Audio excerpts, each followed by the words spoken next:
మీ నుంచి ఒక రిక్వెస్ట్.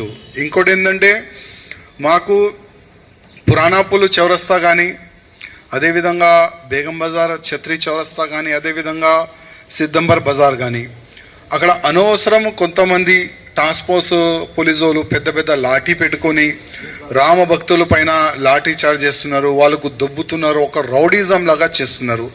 కానీ ఈ సంవత్సరం ఆ విధంగా రౌడిజం వాళ్ళు చేస్తే మా రౌడిజం కూడా మేము చూపెడతాం.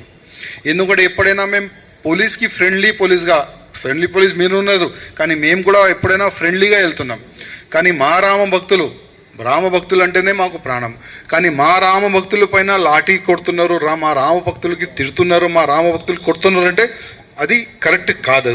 ఎందుకంటే ఎవరికి ఇబ్బంది మా రామ భక్తులు పెట్టరు. 2 గంటలు లేట్ అవుతుందని మెల్లగా వెళ్తారు రామ భక్తులు మాదు.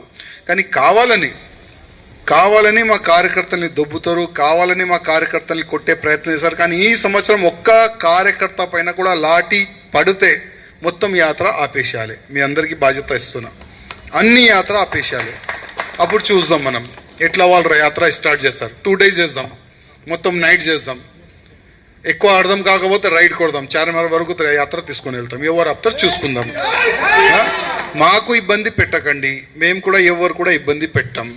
మా రిక్వెస్ట్, మా ఒక్కొక్క రామ భక్తులు మాకు చాలా అమూల్యమైన రామ భక్తులు, వాళ్ళకి లాఠీ చార్జ్ కొడితే ఇది చాలా తప్పు. పోయే సంవత్సరం జరిగింది, ఇంతకు ముందు కూడా జరిగింది, గతంలో కూడా జరిగింది. కానీ ఈ సంవత్సరం అట్లాంటివి కూడా ఏమి కూడా కాకూడదని కొద్దిగా మీ నుంచి పై ఆఫీసర్కి ఒక మెసేజ్ పాస్ చేస్తే చాలా బాగుంటుంది నా రిక్వెస్ట్.